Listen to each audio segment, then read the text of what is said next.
So next is the regeneration, right? बेटे आप सारा साथ साथ लिख लेते हो ना? Yes.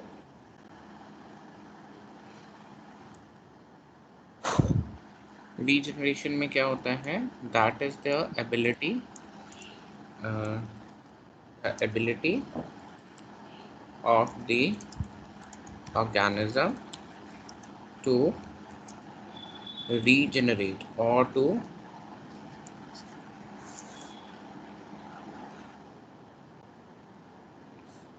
lost body parts. Lost body parts को रीजनरेट करना है ना. फॉर एग्जाम्पल किसको रीजनरेट कर लेते हैं? जैसे आप देखिए कि that is the process of regenerating.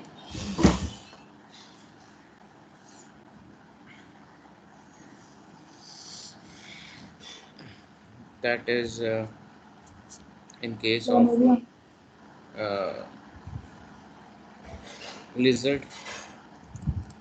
lizard regenerates tail.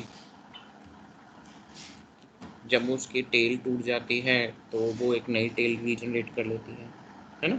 हमारी बॉडी में है कुछ ऐसा जो हम रीजनरेट कर सकते हैं? हाथ टूट गया कल नया आ जाएगा, टांग टूट गई वो नहीं आ जाएगी, ऐसा कुछ हो सकता है? नहीं आ सकता. कोई है बॉडी कुछ ऐसा ऑर्गन जो हमारा रीजनरेट हो जाए? नहीं.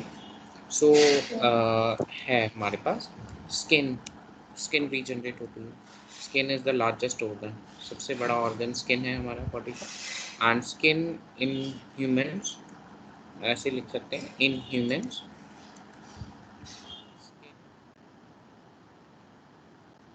Shows regeneration. स्किन जो है वो रीजनरेशन शो करती है. अब स्किन के साथ और क्या रीजनरेट होता है? Skin along with this skin liver पे कुछ लोब्स है हमारे पास जो रीजनरेट हो जाते हैं. ठीक है. And liver also shows along with liver also show regeneration. ऐसे लिख लेते हैं, स्किन एंड लीवर इकट्ठा कर देते हैं, स्किन एंड लीवर है ना. इसमें अलग से लिखने की जरूरत ही नहीं. इन सम ऑर्गेनिजम्स इन सम आप लोअर ऑर्गेनिज्म कर दीजिए. लोअर जो इवोल्यूशन में स्टार्टिंग में ही आ गए थे हमारे पास. In some lower organisms the whole new organism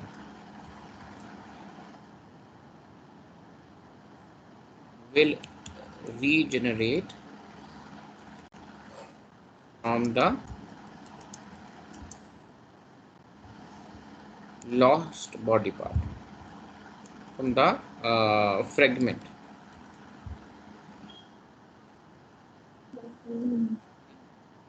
Body parts. ठीक है. This is known as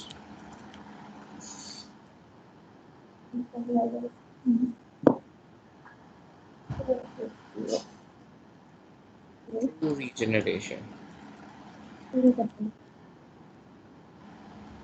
बेटे देखिए अब अपना बैकग्राउंड चेंज कर सकते हो. यहाँ पे जाके ना, यहाँ मोर एक्शंस हैं, मोर एक्शंस के पीछे जाके ये अप्लाई बैकग्राउंड. इससे क्या है, आपके पीछे क्या चल रहा है किसी को नहीं आएगा. एक बार ट्राई करके देखो.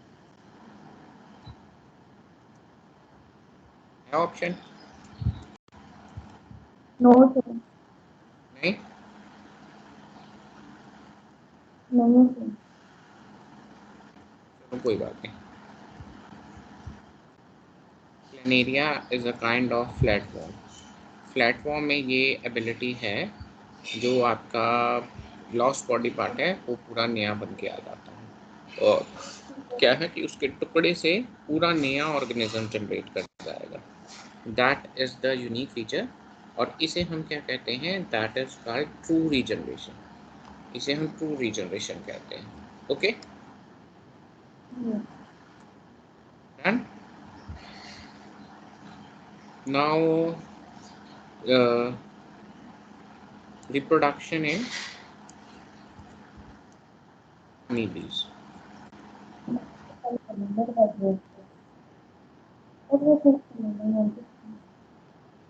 बोल रहे हो राजे आप?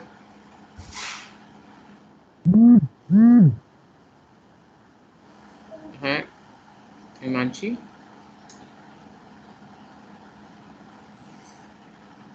Yes, sir. बेटे आवाज नहीं आती है काफी। मेरी आवाज आ रही है बिल्कुल क्लियर?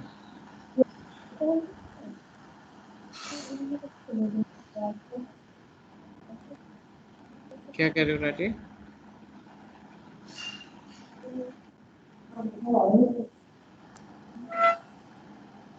Nothing, अच्छा, sir. पीछे ब्रदर पढ़ने नहीं दे रहा?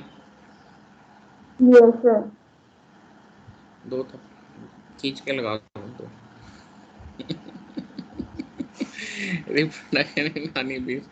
सो हनी बीज में रिप्रोडक्शन देखते हैं कैसे होता है। देखिए, let's have a look in the case of the honey bee. Honey bee का केस में ना पार्थिनोजेनेसिस देखने को मिलती है। तो उसमें पार्थिनोजेनेसिस में क्या होता है बेटे, ये जो क्वीन है ना हनी बी में, हमारे पास 3 कैटेगरीज होती हैं। There are 3 categories basically. Queen honey bee होती है, ड्रोन होती है और वर्कर होते हैं। जो क्वीन होती है ना फीमेल होती है, दैट इज अ फीमेल। ये फीमेल का सिंबल है। ओके, ये फीमेल होती है। जो ड्रोन होते हैं दे आर मेल, ये मेल होते हैं, राइट। एंड जो वर्कर होती हैं that are also female, right. अब इनमें क्वीन और वर्कर में क्या फ़र्क होता है? जो क्वीन होती हैं वो फर्टाइल होती हैं, means they have the ability to lay eggs, ये एग्स ले कर सकती हैं। ओके, और जो वर्कर होते हैं ये फीमेल स्टेराइल होती हैं, ये एग नहीं ले कर सकती। ये कामकाजी महिलाएं हैं, ये सारा फूलों पे जाके नेक्टर और पोलन ग्रेन्स हार्वेस्ट करके लेके आती है। मीन्स फूलों का रस और नेक्टर जो है अपना पोटली में भर के लेके आते हैं। ओके, तो क्वीन का काम क्या है? क्वीन का काम है सिर्फ एग ले करने का। क्वीन जो है वो रानी मक्खी होती है, वो सिर्फ एग ले करती है। वो सिर्फ मेटिंग करती है ड्रोन के साथ। ड्रोन मेल है और मेटिंग करने के बाद एग ले करती है, राइट। अब ड्रोन क्या चीज़ है? ड्रोन देखो, हम देखें हैप्लॉइड है, क्वीन और वर्कर डिप्लॉयड है। हैप्लॉइड और डिप्लॉयड का मतलब क्या हो गया कि आपके पास 2 सेट्स ऑफ क्रोमोसोम है। 2 सेट्स ऑफ क्रोमोसोम का मतलब क्या हुआ कि एक सेट आपका फादर से आया हुआ है, एक सेट आपके पास मदर से आया हुआ है। You are having 46 chromosomes, 23 you have get got from the father and 23 from the mother। तो एक सेट में आपके पास कितने हो गए? 23 हो गए। ऐसे ही हनी बी क्वीन में भी 2 आए हुए हैं, एक फादर से आया हुआ है, एक मदर से आया हुआ है। तो that's organisms are called diploid organism. इस तरह के ऑर्गेनिजम्स को हम क्या कहते हैं? डिप्लॉयड ऑर्गेनिजम्स कहते हैं, राइट। अब ड्रोन जो होता है वो हैप्लॉयड होता है, उसमें सिर्फ एक सेट होता है। अब ये किसका सेट होता है, अब इसके बारे में देखते हैं, है ना। उसमें 2 सेट नहीं होते, उसमें सिर्फ एक सेट होता है। ओके, अब जो क्वीन है वो गैमीट बनाएगी मियोसिस से, जिससे 2n का n रह जाएगा गैमीट में, मीन्स हैप्लॉइड हो जाएगा। मियोसिस में नंबर ऑफ जो सेट्स है वो हाफ हो जाते हैं। और ड्रोन जो है वो गैमीट बनाएगा माइटोसिस से, क्योंकि सेक्सुअल रिप्रोडक्शन जाना है तो गैमीट तो चाहिए चाहिए, हमने कल पढ़ा है। और गैमीट जो होते हैं वो हैप्लॉइड होते हैं, ऑलवेज हैप्लॉइड, चाहे वो हैप्लॉइड बॉडी से बनाए चाहे वो डिप्लॉइड बॉडी से बनाए। अगर वो डिप्लॉइड बॉडी से बनाएगा तो डिप्लॉइड बॉडी से वो हाफ हो जाएगा बाय मियोसिस। मियोसिस और माइटोसिस नाम सुना होगा आपने, और Yes. नाम सुना हुआ ना, सफिशिएंट है। अभी हम इसकी डिटेल हमारे पास आएगी, ये 11th में ही है, पूरा डिटेल में पढ़ेंगे माइटोसिस मियोसिस के बारे में, ठीक है। सो नेक्स्ट क्या आता है हमारे पास? अब मेल और फीमेल जो है, यानी ड्रोन और क्वीन जो है, दे अंडरगो मीटिंग, नप्टियल फ्लाइट में मीटिंग करते हैं। एंड जो मेल है वो स्पर्म ले कर देता है फीमेल बॉडी में, ठीक है। Now female start laying egg in the chambers. Chambers में एग ले करती हैं, ये हो गए चैम्बर्स उनके, राइट। तो ये चैम्बर्स में जब एग ले करती हैं तो उनमें से कुछ एग जो होते हैं उसमें फर्टिलाइजेशन हो चुकी होती है ओवम के साथ स्पर्म की। देखो ओवम वाइट कलर का दिखाया है और स्पर्म ब्लू कलर का दिखाया है, दिख रहा है आपको? नहीं Yes. नहीं दिख रहा, ये स्पर्म हो गया दिख रहा है। है ना, और ये ओवम हो गया। तो ओवम ये फर्टिलाइजेशन हो गई, हो जाएगी, ये स्पर्म, ये यहाँ पे भी स्पर्म आ गया, ये ओवम आ गया। इस वाले ओवम में स्पर्म नहीं है, नहीं इस वाले ओवम में स्पर्म नहीं है, Yes. तो यानी कि ओवम अकेला ही आ गया इस हनीकूम छत्ते में ना, जो चैम्बर्स बने होते हैं हेक्सागन चैम्बर्स, उसमें से एक चैम्बर में Yes. अब हम बता रहे हैं कि उसमें सिर्फ ओवम ओवम है। तो ये वाली जो हो गई, ये तो नॉर्मल सेक्सुअल रिप्रोडक्शन हो गई।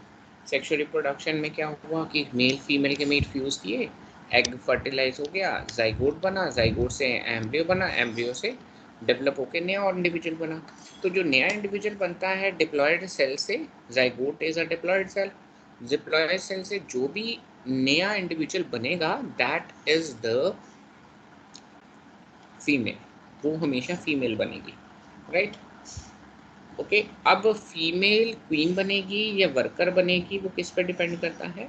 वो डिपेंड करता है आपके किस फिनोमिना पे, कि उनको जाइगोट से जब एम्ब्रियो बन रहा था या एम्ब्रियो से नया इंडिविजुअल बन रहा था, तो उस समय उन्हें खाने को क्या मिला? खाने को अगर रॉयल जेली मिलती है, एक स्पेशल काइंड ऑफ जेली होती है, that is called the royal jelly. अगर वो रॉयल जेली मिल जाएगी तो वो फीमेल्स क्वीन बन जाएंगी, और अगर रॉयल जेली नहीं मिलेगी तो वो फीमेल क्या बनेंगी? वर्कर बनेंगी। आगे समझ में नहीं Yes. आया? आ गया। ठीक है। अब नेक्स्ट आ जाता है बेटे कि अब आपके पास जो अनफर्टिलाइज्ड एग था, उस अनफर्टिलाइज्ड एग से आपके पास नया इंडिविजुअल बनना शुरू हो जाएगा, और नया इंडिविजुअल जो होगा वो आपका मेल बनेगा। दैट इज अनफर्टिलाइज्ड एग से हैप्लॉइड मेल होगा, तो हैप्लॉइड मेल्स बनते हैं, राइट। तो हैप्लॉइड जितने भी होते हैं इंडिविजुअल, उसको हम ड्रोन में मतलब कह सकते हैं कि वो सारे ड्रोन बन जाएंगे, और जो डिप्लॉयड इंडिविजुअल्स होते हैं वो सारे के सारे फीमेल्स होती हैं, राइट। तो इस तरह से जो आपकी हनी बी है उसमें जो सेक्स का डिटर्मिनेशन है वो हैप्लोड और डिप्लॉयड, हैप्लो डिप्लॉयडी मैकेनिज्म है, कि हैप्लॉयड वाला मेल होगा और डिप्लॉयड वाली फीमेल होगी। उस फीमेल में से क्वीन कौन होगी? जिसको रॉयल जेली मिल जाएगी डेवलपमेंट के टाइम पे, और जिसको रॉयल जेली नहीं मिलेगी वो वर्कर रहेगी। The phenomena of producing young one from the unfertilised egg, unfertilised egg से नया इंडिविजुअल बन जाना, इस फिनोमिना को हम क्या कहते हैं? Parthenogenesis. That phenomenon is known as parthenogenesis. इस फिनोमिना को parthenogenesis, so let it write parthenogenesis.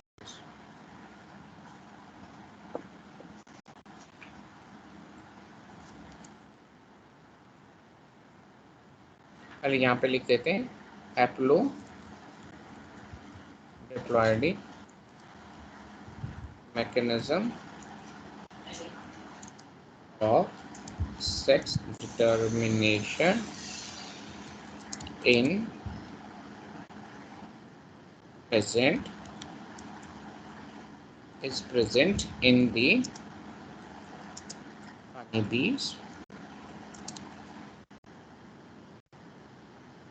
diploid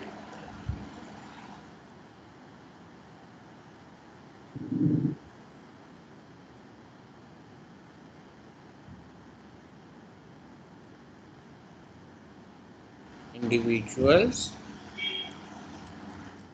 are females,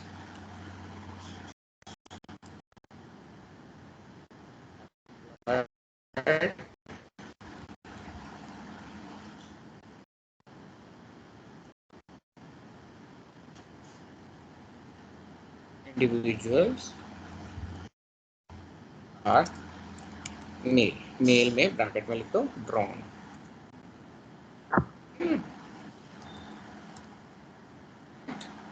अब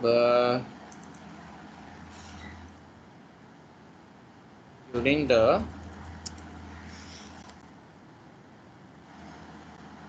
normal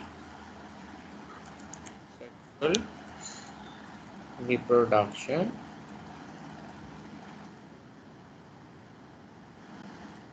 fusion of gametes results in the formation of zygote,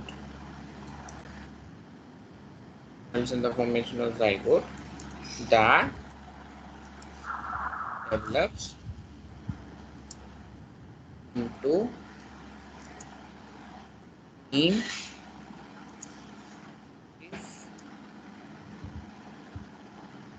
fed with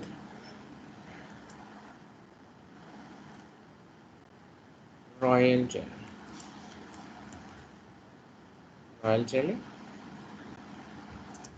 Otherwise, it will develop into worker honeybee.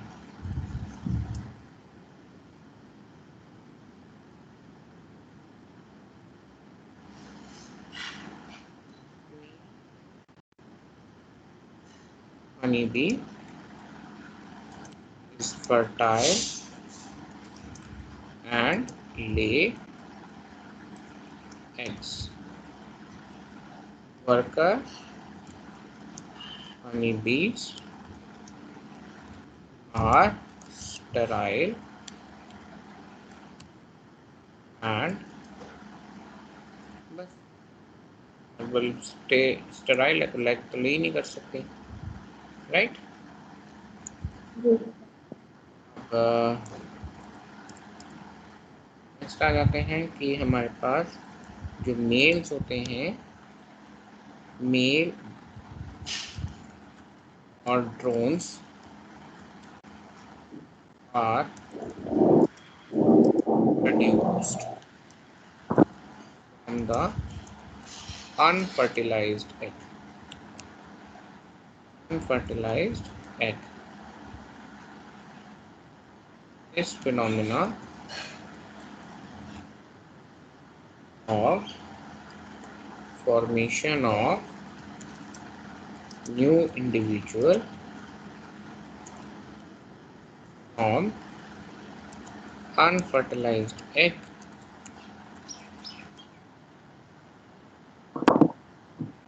is known as parthenogenesis.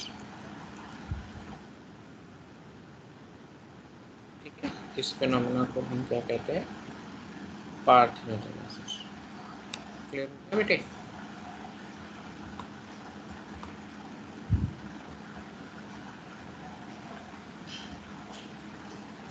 Okay, अच्छा वो photograph लगा दें एक बारी।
ठीक है बेटे, तो ये एक बारी देख लीजिएगा है।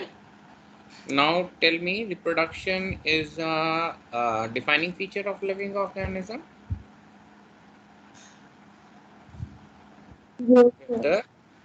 हैं? No sir no sir. तो क्योंकि बहुत सारे लिविंग ऑर्गेनिज्म है जिसके अंदर रिप्रोडक्शन नहीं होता, जैसे स्टेराइल बीज है, इनफर्टाइल Very कपल्स good. है। Whether reproduction is a defining feature of the living organism.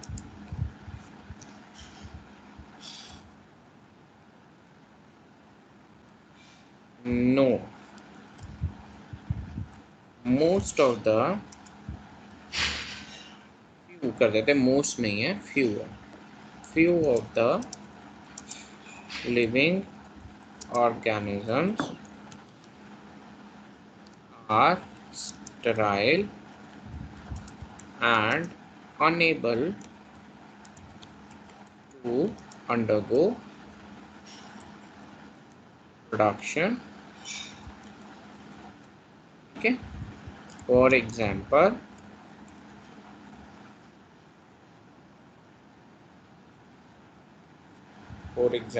कितना हो गया था बेटे?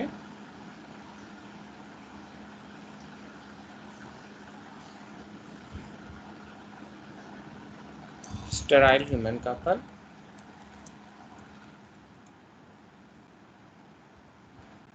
अगला बताइए। वर्कर हनी बी, तभी इतना अभी समझाया मैंने, वर्कर हनी बी बताने के लिए। और म्यूल जो होता है ना, हॉर्स और डोंकी की मेल और फीमेल की क्रॉस है, और उसमें जो म्यूल आता है, जो पहाड़ों पे खच्चर कहते हैं, चलाया जाता है ना, दे आर स्टेराइल। ठीक है, etcetera, they are sterile.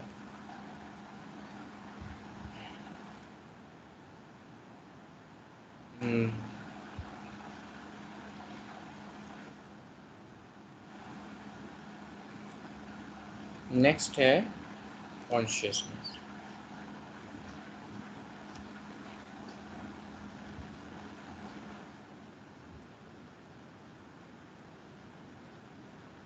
Metabolism है ना, मेटाबॉलिज्म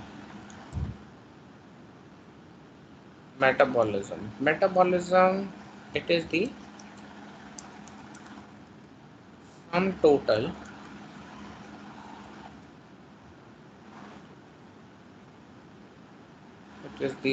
total तो एक ही बात होगी, it is the overall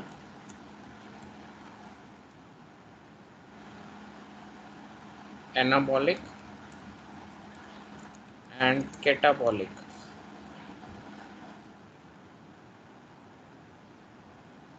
reactions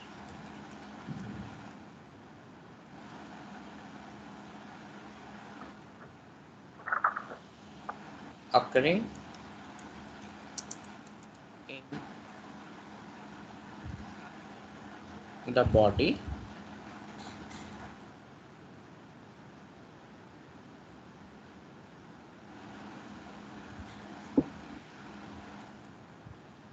known as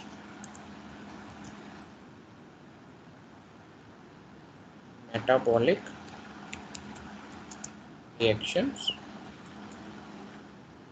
and the phenomena is known as and metabolism. अब ये एनाबॉलिज्म क्या होती है? Anabolism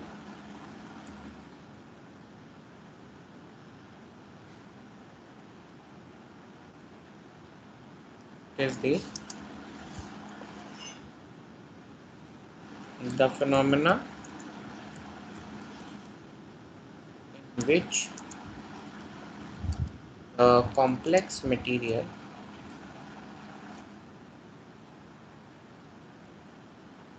has been broken down to the simpler substances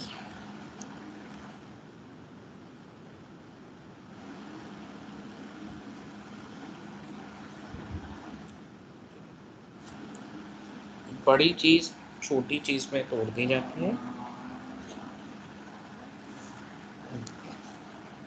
example अरे उल्टा लिख दिया, कॉम्प्लेक्स बिल्टअप होता है। The complex material has been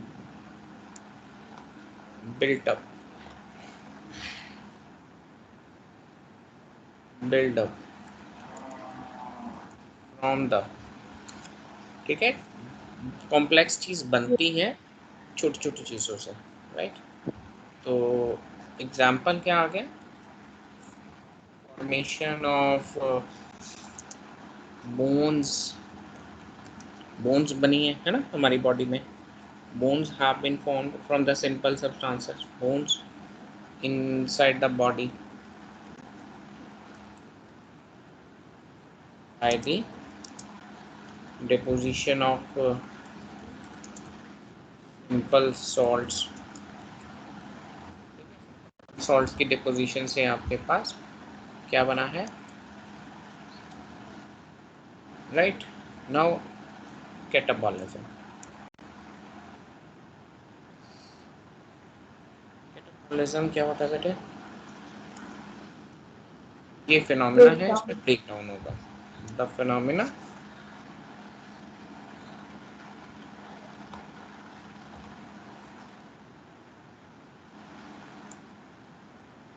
in which the complex substances have been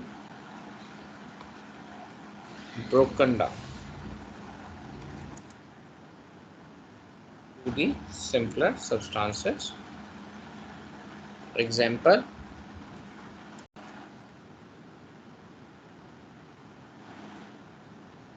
digestion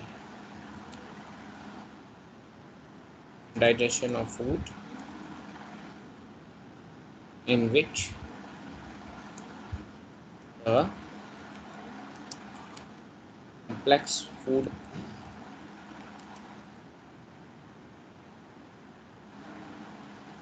particles has been broken down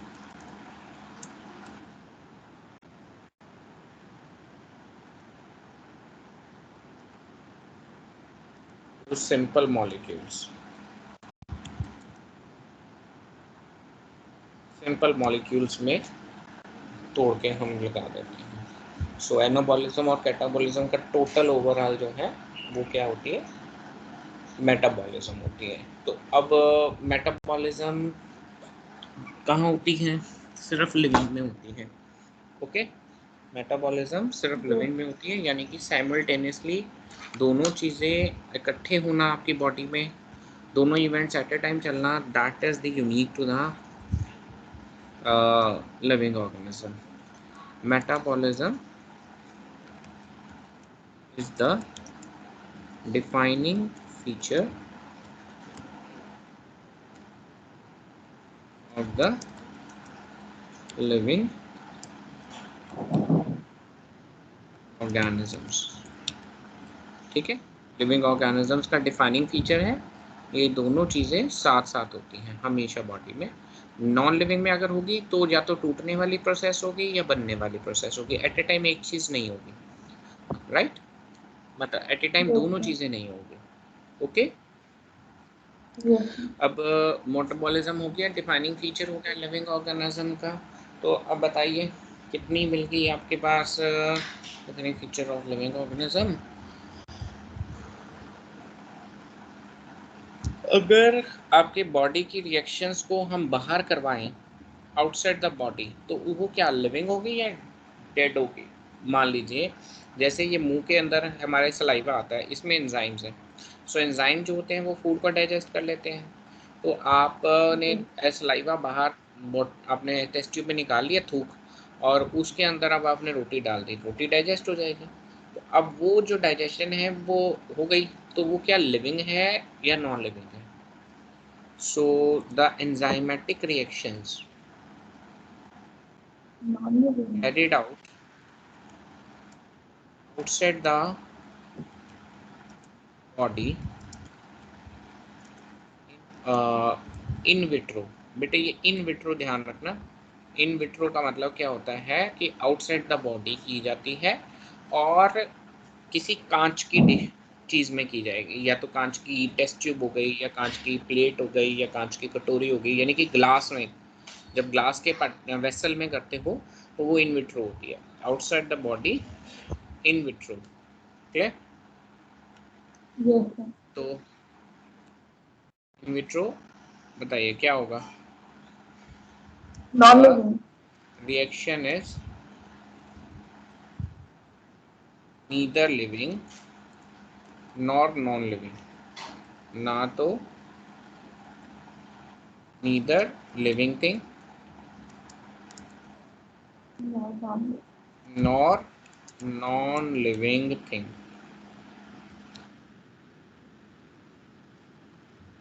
but the reaction is living reaction. ये reaction है सिर्फ living, ठीक है। सो ये कह सकते हैं it is neither living non is neither living thing nor non living thing, but the reaction is the living reaction. सिर्फ रिएक्शन जो है वो लिविंग है। Okay, clear? Yes sir. Now next, consciousness.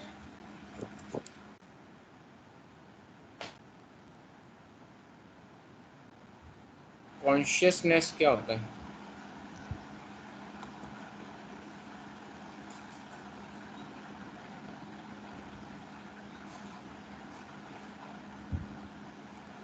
बेटे कॉन्शियसनेस क्या होता है? Ability to sense the stimulus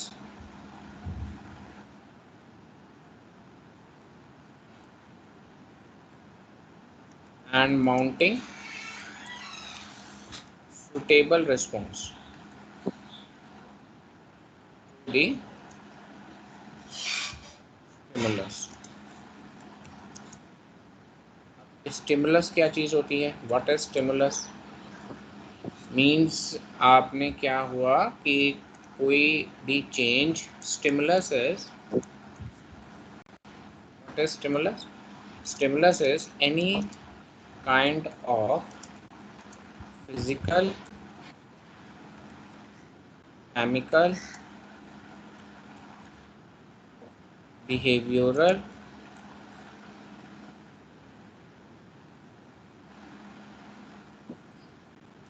change in the surrounding. कोई भी आपकी हवा में, गर्मी में, टेम्परेचर, एयर, वाटर, ये फिजिकल चेंज आ जाए कोई भी, ठीक है।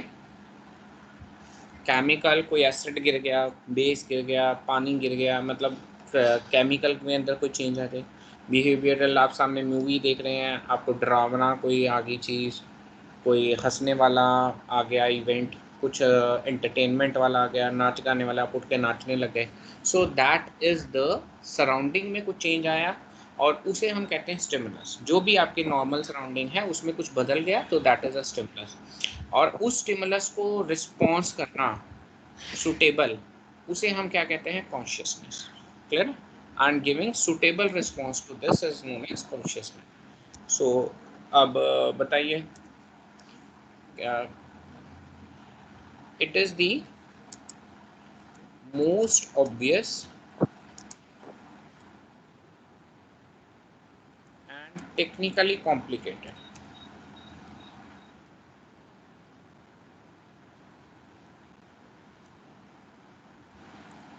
Most obvious and technically complicated का मतलब क्या हुआ?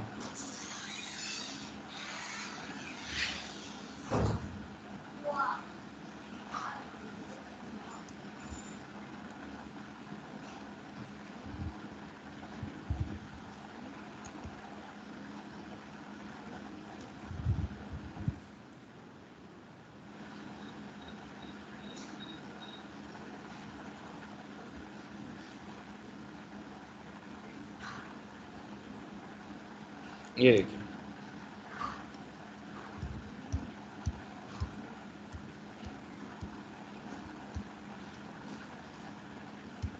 रिप्रोडक्शन वाला हो गया हमारा, मेटाबॉलिज्म भी हो गया, ठीक है। Now the next one is the metabolism और सेलुलर ऑर्गेनाइजेशन, ये डिफाइनिंग फीचर है.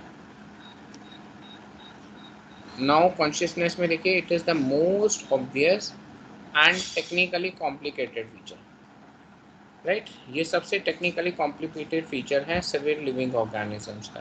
That is the why it is called most obvious and technically complicated. तो बता सकते हैं आप क्यों इसको हम मोस्ट ऑब्वियस और टेक्निकली कॉम्प्लिकेटेड बताते हैं? No sense. Hmm. No sense. कहाँ चले गए? देखिए, ये भी ठीक है छोटा सा ना. इसमें बेटे आपके पास जो मोस्ट ऑब्वियस और टेक्निकली कॉम्प्लिकेटेड फीचर जो रहता है वो क्या है कि आपका जो इवेंट है ना, होना ही होना है, चेंज को रिस्पॉन्स करना ही करना है लिविंग में. That is most obvious. That is shown by all living organisms without any exception. अब टेक्निकली कॉम्प्लिकेटेड का मतलब क्या, मैं एक स्नेक का एग्जांपल लेता हूँ जनरली. सो स्नेक, आपके 4 लोग 5 लोग बैठे हैं और स्नाप आ जाता है ऊपर से. तो how different organisms respond to the stimulus. तो आप कैसे रिस्पॉन्ड दोगे उसको, बताइए. How you are going to respond?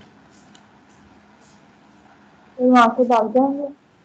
हाँ जी, भाग जाओगे. कुछ कहते हैं कि हम चिक्के मारेंगे, कुछ कहते हैं कि हम डंडा उठा के मारने की कोशिश करेंगे, कुछ कहते हैं कि हम कपड़ा ढूंढेंगे ताकि उसको कवर कर दिया जाए, उसको पकड़ने की कोशिश करेंगे.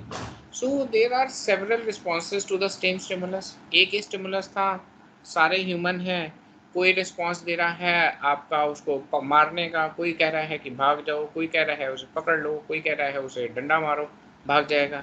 सो that is, we are giving different responses. अब स्टिमुलस तो एक ही था ना, आंख ने देखा आपके, ब्रेन में इंटरप्रेट हुआ, but actions are different, responses are different. तो ब्रेन कैसे इंटरप्रेट कर रहा है, it is very very complicated. How you are taking it, it is technically we can't explain. Technically हम ये नहीं चाह रहे कि मशीन है कि भैया आपने ये बटन दबाया तो ये बटन के बाद यही वाला इवेंट होना है ना, राइट. तो वो इवेंट नहीं हो रहा इसके अंदर ना. It is complicated, still research is going on कि ये हो कैसे रहा है सारा इवेंट, राइट. समझ आया बेटे? So that's why it is known as technically complicated. Now the next is the क्या बेटे ये सारे के सारे ऑर्गेनिज्म शो करते हैं? हाँ, इट इज मोस्ट ऑब्वियस लिखा है तो means it is shown by all living organisms, right. Now the next is the, लिखी लो, consciousness is the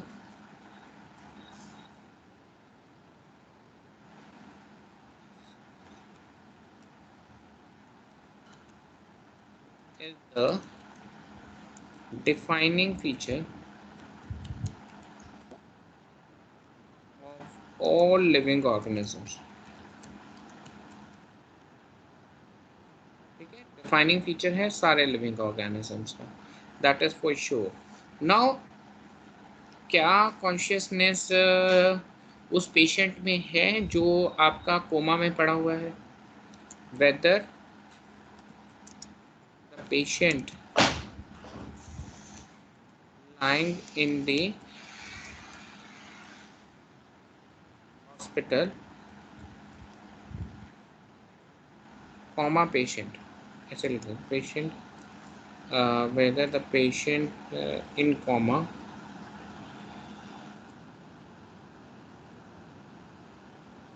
lying in the hospital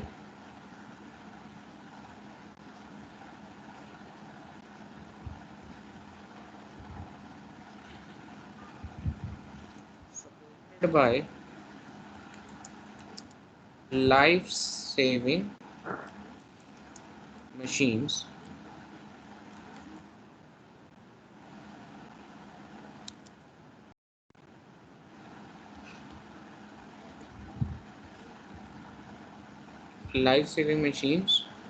lying in the hospital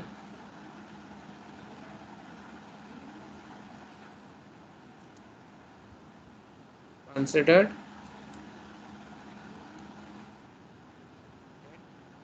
living.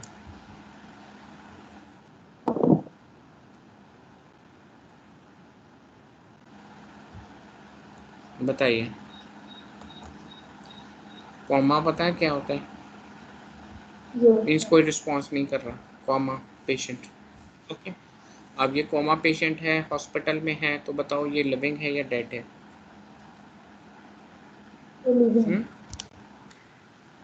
Living कैसे living है? Response तो कर नहीं रहा। रेस्पिरेशन तो करेगा ना, रेस्पिरेशन तो करेगा ही वो। ठीक है, ठीक है, तो the person is living because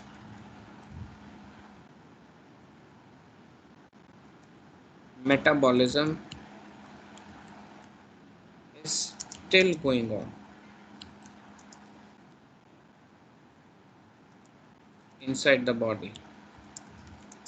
देखो ना, आपने ग्लूकोज चढ़ा दिया उसको, तो ग्लूकोज तो यहीं चढ़ाया ना, एक एक सेल में तो वो खुद ही लेके गया, अंदर तो वो खुद ही लेके गया, एक एक सेल को थोड़ी दे रहे हो आप। आपने तो ब्लड की ड्रिप चढ़ा दी, ब्लड में ड्रिप लगा दी, बस वो ड्रिप जो है आपके यहाँ सारा जगह ले गया खून को, खून के अंदर। तो दैट इज द मेटाबॉलिज्म। उसके बाद उसने खाने को पचाया भी, हर सेल ने इंडिविजुअली उस खाने को यूज किया, फिर वेस्ट निकाला, वेस्ट निकाल के सारा किडनी तक लेके आया ना। सो वो अंदर लाइफ मेटाबॉलिज्म तो चल ही रहा है ना, मेटाबॉलिज्म आर गोइंग ऑन, है ना।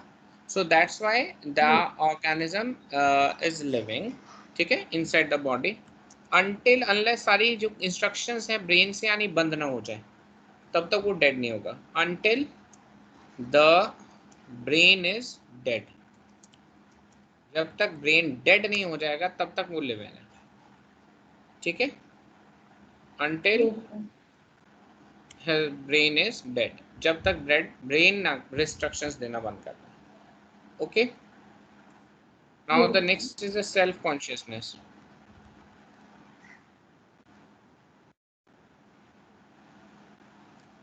What is self consciousness? Self consciousness क्या होता है? Responder away himself from the external as well as internal stimuli. The phenomena, the when the organism is aware of himself or herself, ठीक है, तो हम उसे सेल्फ कॉन्शियसनेस कहते हैं। अब वो अवेयर है अपने आप से, उसको पता है कि मुझे क्या पसंद है, मुझे क्या नहीं पसंद है। आपके सामने 4 चीज़ें रख दें, आपको जी मुझे तो रसगुल्ला पसंद है, तो आपको पता है आपको क्या पसंद है ना। और उसके बाद हमें शीशे के सामने खड़े होते हैं, तो शीशे के सामने जब आप अपनी इमेज को ऑब्जर्व करते हो, तो आपको पता है कि ये जो दूसरी साइड पे जो इमेज बन रही है वो मेरी ही बन रही है, right, that it's me on the other side of the image, है ना, और the side of the mirror. Second, आपको पता है कि मेरे पे ये कपड़ा अच्छा लग रहा है, नहीं लग रहा है ना। मैं आज ऑनलाइन क्लास में बैठा हूँ, मैं क्यों बैठा हूँ, ठीक है, मैं पढ़ा रहा हूँ तो मैं क्यों पढ़ा रहा हूँ, है। So that we know, so we are self conscious, हमें अपने बारे में पता है, right. No other organism on the earth consider to be self conscious. कोई अदर ऑर्गेनिज्म को हम सेल्फ कॉन्शियस नहीं कंसिडर करते हैं अकॉर्डिंग टू एनसीईआरटी। तो को है नहीं है ना। So write down, in humans are the only organism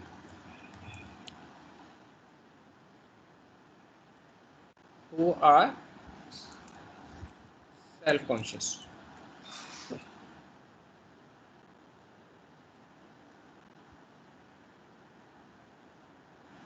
ठीक है। अब मुझे एक एग्जांपल मैं आपको देने जा रहा हूँ। एग्जांपल में देखिए क्या है कि एक हाथ में मेरे ब्रेड है और एक हाथ में मेरे फ्लैश है, मीट है, और डॉग को मैंने आगे दोनों हाथ कर दिए, तो डॉग जो है फ्लैश मीट की तरफ भागेगा, है ना। उसको क्योंकि मीट ज़्यादा yes, टेस्टी लगता है ना, right? So yes. Whether it is a self consciousness और अ कॉन्शियसनेस, एग्जाम्पल बताइए। Self consciousness. ये उसका कॉन्शियस सेल्फ कॉन्शियसनेस है या कॉन्शियसनेस है? Self consciousness. दोनों ही चीज़ें बोल दी आपने। अब मेरे को माननी कौन सी वाली है, पहली वाली क्या दूसरी वाली? Self conscious. Self consciousness. Yes, sir. बेटे अभी मैंने आपको बताया है कि ह्यूमन ही एक ऑर्गेनिज्म है जिसको सेल्फ कॉन्शियसनेस है। अब कौन सा कुत्ता ऐसा है जिसको सेल्फ कॉन्शियस है? मुझे ला के दिखा दो, जिसको पता है कि मिरर के सामने दूसरा जो एनिमल है वो डॉग मैं ही हूँ, कोई और नहीं है। हैं? है बेटे? है कोई ऐसा?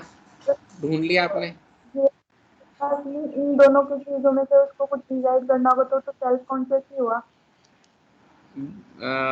नहीं, मतलब दैट उसकी हैबिट है, क्योंकि वो कार्निवोर है।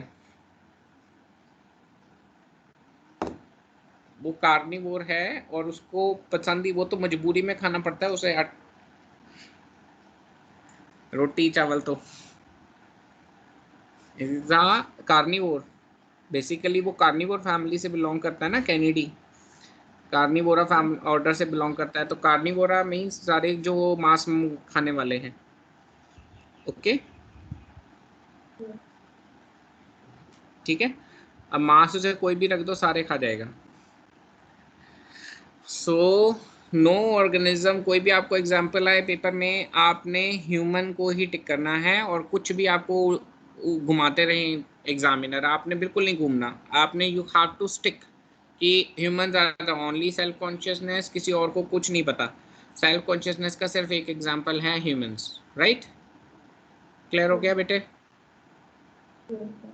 सो देखिए, the living ability to sense their surrounding or the environment and respond to these environmental stimuli, may be physical, chemical or biological.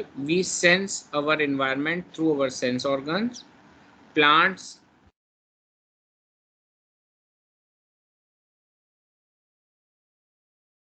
from prokaryotic to the most complex eukaryotes can sense and respond to external stimuli. ठीक है, sense करते हैं और respond करते हैं सारे, prokaryote से eukaryote, complex eukaryote तक। फोटो पीरियड्स जो होते हैं, यानी कि लाइट का वेरिएशन जो होता है, वो रिप्रोडक्शन को इफेक्ट करती है सीजनल ब्रीडर्स में, प्लांट्स में, एनिमल्स में। यानी कि आपने देखा होगा फ्लावरिंग कभी आती है, कभी फ्लावरिंग नहीं आती है, राइट? तो जो फ्लावरिंग आती और नहीं आती है, वो क्यों नहीं आती है? फ्लावरिंग बेटे स्क्रीन फ्रीज कर गई आपकी, आप हो वहाँ पे? हाँ, तो क्या बता रहा मैं आपको कि फ्लावर्स जो आते हैं बेटे किसी सीजन में आते हैं, किसी सीजन में नहीं आते हैं फ्लावर्स। तो आपने देखा होगा जैसे जो फ्रूट्स हैं आपके, आम है, वो गर्मियों के सीजन में आते हैं क्योंकि उसमें फ्लावरिंग ही तभी आती है। तो जो लाइट की ड्यूरेशन है ना, वो कंट्रोल करती हैं फ्लावरिंग को, रिप्रोडक्शन होती है। Flower is the reproductive shoot. ठीक है। All organism handle chemical entering in their body. Her organism chemical कौन सा एंटर कर रहा है कौन सा नहीं, उसको हैंडल करती है। All organisms aware of their surrounding, इसलिए सारे के सारे ऑर्गेनिज्म जो हैं वो अवेयर है सराउंडिंग से। Human being is the only organism who is aware of himself. देखो साफ साफ लिख दिया, human beings is the only organism who is aware of himself and is called self consciousness। ठीक है। Consciousness is considered a defining property of the organism, क्योंकि सभी organisms में मौजूद है, राइट? अब बात आ जाती है कि हमारे पास कि आप ये मुझे बताइए, एक एग्जांपल हम आपको देते हैं। Ability to sense the light is a defining feature of weather. Ability to sense light is defining feature of living organism।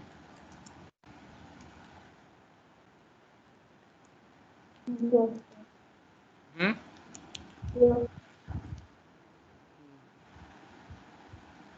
Yes बोल रहे हो बेटे? Yes, sir. मेरे को तो नो लग रहा है।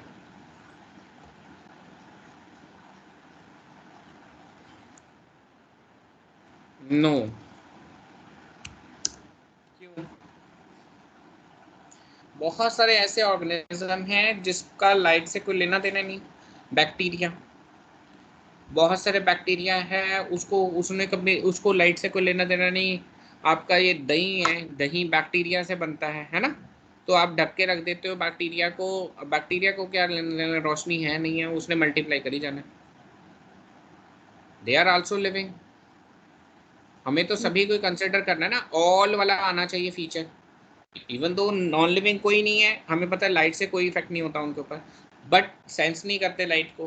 बट लिविंग सारे तो करने चाहिए ना। All living organism should sense light. ठीक है? So light can be sense by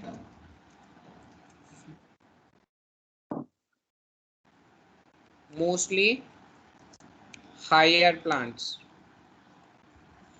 mostly by plants and animals. ठीक है? मोस्टली प्लांट्स और एनिमल्स ही जो हैं वो सेंस करते हैं लाइट को।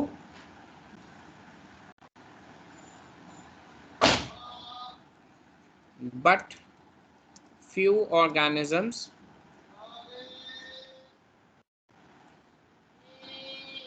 like bacteria, protists,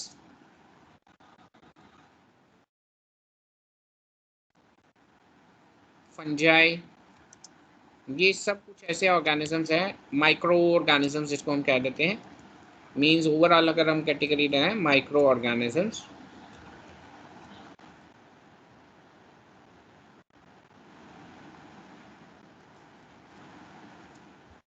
generally do not respond to light, light को रिस्पॉन्ड नहीं करते हैं। ठीक है? Yes, sir. Okay. Yes, sir. So ability to touch,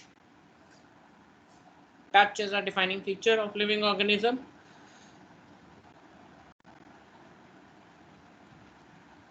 बताइए। No. Touch is a defining feature of living organism. No, sir. Hmm? No, sir. Yes? No? Why? Sir क्योंकि plants के अंदर हम लोग टच करते हैं तो एक दो प्लांट ही ऐसा है जिसे रिस्पॉन्ड करते हैं। हाँ बिल्कुल ठीक, वेरी गुड।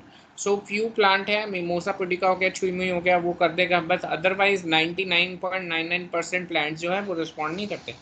आप हथौड़ा लेके क्या कहते हैं, वो कुल्हाड़ी लेके पेड़ काट भी दोगे ना तब भी चूं तक नहीं बोलेगा। Means they are not responding to touch. Touch को वो रिस्पॉन्ड नहीं करते। आप जाके उसे गले लग जाओ, वो नहीं, ये नहीं है कि टहनियाँ उतार के आपको गले लगा लेगा, है ना? तो डर जाओगे बल्कि, और ये क्या हो गया, है ना? तो ये चीज़ें जो हैं दैट इज़ नॉट रिस्पॉन्डिंग, तो that is not a defining feature. तो आपसे इंडिविजुअली अगर कॉन्शियसनेस एक एक करके फीचर पूछे तो वो सब में नहीं है।